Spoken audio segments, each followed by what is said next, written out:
Salut les sexy, j'espère que vous allez bien. Alors comme vous le savez dans ma précédente vidéo, je vous ai expliqué pourquoi vous n'arrivez pas à trouver votre routine capillaire, pourquoi c'est pas de votre faute. Et du coup aujourd'hui dans cette vidéo-là, je vais vous expliquer ma méthode de comment selon moi, n'importe quelle personne peut trouver sa routine capillaire. Alors pour moi, l'erreur numéro 1 que la plupart des gens font selon moi, c'est de baser toute sa routine capillaire sur l'identité un peu de ton cheveu, à savoir c'est quoi ta porosité, c'est quoi ta densité capillaire, c'est quoi l'épaisseur de ton cheveu, ton cuir chevelu, comment il est. Est-ce que ce sont des choses qui sont importantes? La réponse est oui. Est-ce que tu crées une routine capillaire à partir de ça? La réponse est non. Je te donne un exemple tout bête. Est-ce que ça te viendrait à l'idée d'aller dans un magasin de chaussures et d'aller dire à quelqu'un « Bonjour, je fais du 39 ». Et la personne te dit « Mais encore ». Et tu lui dis « Mais je fais du 39 ». Moi, je suis tous mes créateurs de contenu préférés en chaussures. Je peux te dire que je fais du 39. Allez, 38,75 parce que j'ai la bonne méthode pour mesurer mon pied. 38, 75, 39, voilà. Je peux te dire que j'ai un faux pied plat. Et je peux te dire aussi que si je marche un peu trop longtemps, je peux avoir la voûte plantaire qui me fait mal. Voilà. Trouve-moi des chaussures. Tu es d'accord avec moi que si tu vas dans un magasin de chaussures et que tu dis ça à la personne va te regarder, elle va se dire, cette personne en face de moi est mentalement instable. Qu'est-ce que tu veux qu'on se dise d'autre? Tu veux qu'on se dise quoi d'autre? De la même façon que tu n'irais pas dans un magasin de chaussures pour dire à quelqu'un « Bonjour, je fais du 39, donne-moi une paire de chaussures ». De la même façon que tu ferais pas ça, faut comprendre que pour ton cheveu, c'est exactement la même chose. Ça n'a pas de sens. Aller dire à quelqu'un « Oui, alors moi, mon cheveu c'est un 3A, ma porosité, elle est la racine carrée de l'hypoténuse par rapport à quand Mercure était en rétrograde. Voilà, l'épaisseur de mon cheveu, c'est la circonférence du triméthyldiméthicone de quand Bumblebee se bat contre Métatron. Voilà. À certains moments, je sens que mon cortex capillaire, il est en conflit interne avec Sauron et la communauté de l'anneau. Voilà. Donc maintenant que je t'ai tout dit, donne-moi ma routine capillaire. Tu vois bien que ça n'a pas de sens. Ça n'a pas de sens. Merde. Je vais me calmer, mais ça me vénère ces trucs-là. Qui fait une routine capillaire avec ça? Tu fais quoi avec ça, merde? Putain. Je me calme. Ça, c'est le premier truc, ok? Comment est ton cheveu? C'est le truc le plus basique. C'est pas avec ça que tu fais une routine capillaire. Encore une fois, selon moi. Je sais qu'il y aura toujours des gens pour dire « Non, moi, grâce à ma porosité, j'ai tout compris. » C'est bien pour toi, Gertrude. Tout le monde est content pour toi, d'accord? Voilà. Donc ça, c'est le premier point. Tous les trucs par rapport à ton cheveu. Si tu veux savoir comment définir le type de cheveux que tu as, je pense que tu vas trouver ça partout sur Internet. Tu tapes ça sur Google, tu vas trouver. Ou je pense qu'aujourd'hui, n'importe quelle créatrice de contenu capillaire te fait des listes de ce que tu es censé savoir. Voilà. Ça, c'est la première chose. La deuxième chose, c'est d'identifier tes problématiques. C'est quoi tes problématiques? Est-ce que tu as un cuir chevelu sec? Est-ce que tu as des pellicules sèches ou des pellicules grasses? Est-ce que tes cheveux s'en mêlent facilement? Est-ce que tes cheveux se cassent facilement? Est-ce que tu as une chute? Est-ce que tu as de l'alopécie de traction? Est-ce que tu as une alopécie androgénique? Qu'est-ce que tu peux avoir d'autre? Est-ce que tu as des fourches? Voilà. Quelles sont tes problématiques concernant tes cheveux? Deux premières choses. Maintenant, on va répéter. C'est pas parce que tu connais ton type de cheveux et que tu connais tes problématiques que tu fais, selon moi, une routine capillaire. Troisième point, après avoir vu c'est quoi ton type de cheveux, c'est quoi tes problématiques? Quels sont tes objectifs? Est-ce que tu as un objectif réponse? Tu veux avoir des cheveux longs? Est-ce que tu veux avoir des cheveux extrêmement volumineux? Est-ce que tu veux avoir des boucles particulièrement définies en wash and go ou alors en coiffure protectrice? Parce que tu peux avoir un objectif de boucle super bien défini en flexi-rod, en twist out, en braid out. Voilà. Est-ce que tu as un objectif de cheveux sains? Parce que tes cheveux étaient pas bien, donc tu as un objectif de cheveux sains. Est-ce que tu as un objectif de transition capillaire parce qu'avant tu te défrisais les cheveux et tu veux faire un big shop, revenir à des cheveux naturels, etc. Est-ce que tu as un objectif de couleur?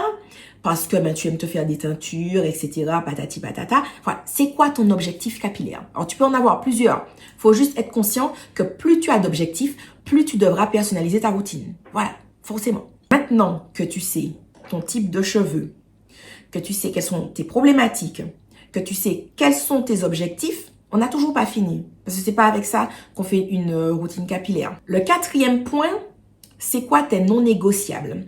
Qu'est-ce que j'appelle par les non négociables? Ça veut dire, est-ce que tu es en mode, moi, il faut que ma routine fasse moins d'1 heure? Un non négociable. Ah, moi, ma routine, il faut qu'elle soit pas chère. Ça peut être non négociable. Moi, je veux utiliser que des poudres ayurvédiques. Moi, je veux utiliser que des produits véganes. Moi, je veux utiliser que des produits qui sont black-owned, voilà, etc. Ça peut être non négociable. Tout ça, c'est toi qui vas déterminer quels sont tes non négociables. Et c'est toi qui vas pouvoir savoir comment tu vas construire ta routine capillaire en fonction de tout ça. Donc là, on a ton type de cheveux. On a tes problématiques. On a tes objectifs. On a tes non négociables. Et le dernier point, c'est quoi? C'est ton cadre de vie. Ça veut dire que si toi, dans ta vie de tous les jours, par exemple, tu vas à la salle tous les jours, tu fais du cardio, de la muscu, tu fais du sport H24, tu as ton cuir chevelu qui regresse super vite, tu n'auras pas la même routine de la personne qui met jamais les pieds au sport. Pareil, dans ton cadre de vie, va rentrer l'endroit où tu habites. Si tu habites en Alaska, il y a de fortes chances que tu fasses pas le même type de routine que si tu habites dans l'Amazonie.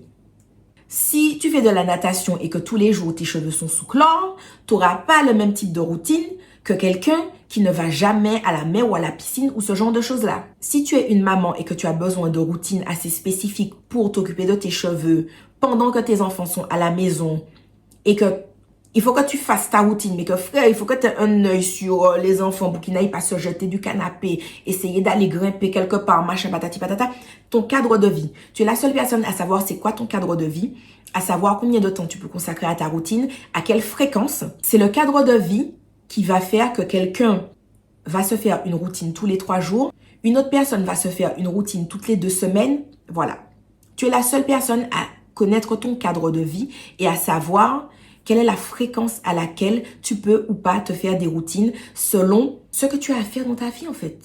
Tu fais quoi de ta vie, tu vois, pour savoir comment tu vas organiser ton soin capillaire autour de ça.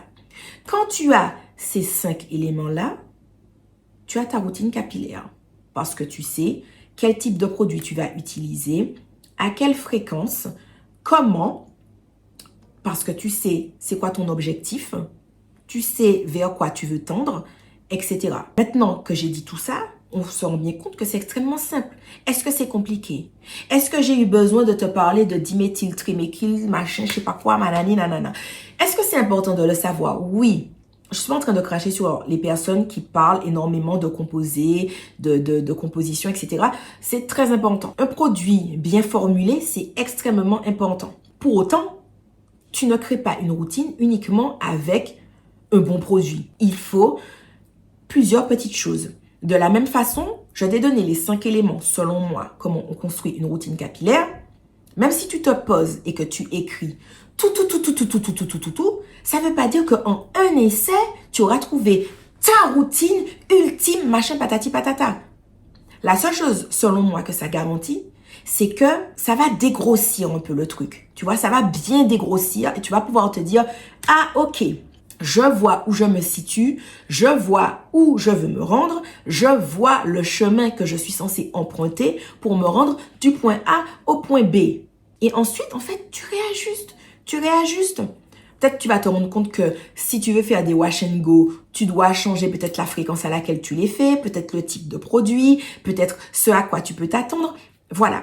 Encore une fois, je l'ai dit dans ma précédente vidéo, mais tout ça, c'est une charge cognitive, c'est une charge mentale parce que c'est des choses qu'on ne t'a pas appris, c'est des choses qu'on ne t'a pas transmis.